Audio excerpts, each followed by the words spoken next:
కాంగ్రెస్ పాలనలో రైతన్నలు అరిగోసపడుతున్నారు. ఒకవైపు రైతు భరోసా రుణమాఫీ అందక అష్టకష్టాలు పడుతుండగా మరోవైపు సాగునీరు కరువై ఇబ్బందులు పడుతున్నారు. మహబూబాబాద్ జిల్లా పాలకుర్తిలోని పెద్దవంగర మండలంలో పొలాలకు సాగునీరు కరువైంది. ఎస్ఆర్ఎస్పీ కాలువపై ఆధారపడి 100 ఎకరాల్లో రైతులు పంట వేశారు. కానీ ఇప్పటి వరకు నీళ్లు రాకపోవడంతో పంటలన్నీ ఎండిపోతున్నాయని రైతులు వాపోతున్నారు. ఇంత జరుగుతున్నా పాలకుర్తి ఎమ్మెల్యే పట్టించుకోవట్లేదని ఆవేదన వ్యక్తం చేశారు. నీళ్లు లేక పంటలు ఎండిపోతుంటే ఎమ్మెల్యే వచ్చి చూసిన పాపాన పోలేదని మండిపడ్డారు.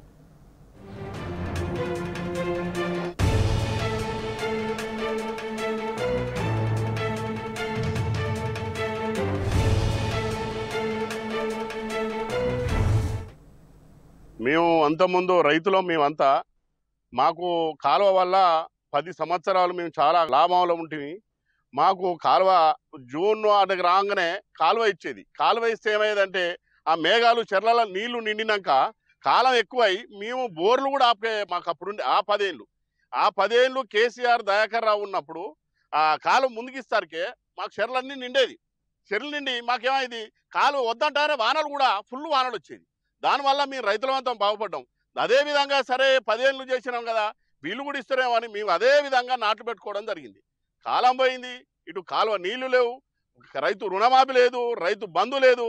ఏమున్నా నాకు 5 ఎకరాల పొలం ఉంది, కాలువ వల్లనే నేను బతుకుతా. ఆ 5 ఎకరాల పొలంలో పండే దాన్ని బట్టే ఒడ్లు కొనుడు కానీ అది కానీ మాకంతా సస్యామలం మంచిగా ఉండేది ఆ గవర్నమెంట్లో. ఈ గవర్నమెంట్ వచ్చిన కాంచి చాలా ఇబ్బందులు పెడతారు. మాకు చాలా అన్యాయం జరిగింది రైతులకు. మా అన్యాయాన్ని మాకు చేయాలని యశ్వశన్ రెడ్డి ఇంతవరకు మాకు ఇక్కడ అవపడలేదు. దయాకర్ ఉండగా మాకు చాలా లాభాలు జరిగినాయి. కాలువ నీళ్ళతోనే మేము చాలా మంది బతికినాం. పోషంబెల్లిలో 80 ఎకరాలు కాలువతోనే పారుతాయండి. కాలువ మోటార్లు వేసుకున్నాం, బాగా బాగుపడేది. కాలువ నీళ్ళు వచ్చేది, మాకు అన్ని తీర్లు వచ్చింది. కానీ ఈ గవర్నమెంట్ వచ్చిన కాంచి ఎడారిగా మారిపోవడం, మేము ఇప్పుడు సాగు బతుకులే తప్ప మాకు ఇంకో మార్గం లేదు. చాలా ఇబ్బందులు ఉంటున్నాం. మాకు నీళ్ళు ఇవ్వాలని మేము కోరుకుంటున్నాం. ఒక్క గ్యారెంటీ రాలేదు, ఒక రైతుకు లాభం జరగలేదు, రుణమాఫీ కాలేదు, రైతు బంధు లేవు, లేవు. ఏమైనా పేరుకు తప్ప దాన్ని ఏం లేవని మేము కోరుకుంటున్నాం. ఇంకా ఇదే విధంగా ఉంటే ఆత్మహత్యలు తప్ప ఇంకో మార్గం లేదు. ఇక ఇప్పుడు రైతు వలసపోవడం తప్ప ఇక కూలినాలు చేసుకొని బతకవలసిందే. చాలా మాకు ఇబ్బందులు అవుతున్నాయి. మమ్మల్ని ఇప్పటికైనా గమనించి మమ్మల్ని పట్టించుకోవాలని మా ఎమ్మెల్యే కూడా ఇప్పటివరకు అవపలేదు. ఆ ఎమ్మెల్యే ఎట్టుండదు, రైతులను సందర్శిస్తలేదు, రైతులను పట్టించుకుంటలేదు.